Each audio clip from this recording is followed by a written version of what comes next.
Defense ministers of South Korea and Japan have met yesterday to discuss the issue of extending the military intelligence sharing pact known as GSOMIA. The meeting did not produce any result, only confirming that the two countries remain far apart in their positions. Meanwhile, Cheong Wa Dae officials are meeting with the victims of Japan's forced labor program during World War II to explain that the South Korean government will not sign an agreement with Japan without their consent. President Moon Jae-in emphasized repeatedly that the military intel sharing pact known as GSOMIA will not be extended without a change of attitude from Japan.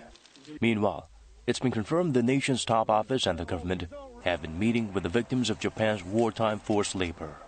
According to high-ranking Cheong Wa Dae official, the staff of the offices of the President and the Prime Minister, as well as the Foreign Ministry, have been meeting with the victims and explained to them the government will never sign an agreement with Tokyo without their consent.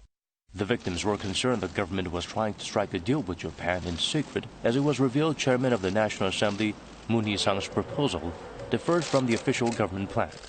The presidential office explained the situation to dispel their anxiety. Cheong Wa Dae made it clear that once South Korea finds some common ground with Japan regarding forced labor compensation through diplomatic efforts, the negotiation process would not go forward without victims' consent. The two governments have not been able to narrow their differences, but the victims' legal representatives are reportedly talking with the Japanese legal circle about compensation methods.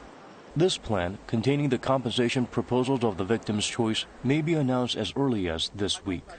The victims' attorneys have said nothing has been decided and the compensation plan will be disclosed only after obtaining the majority of the victims' consent. Once this plan is released, the government plans to carefully examine its feasibility and gather public opinion.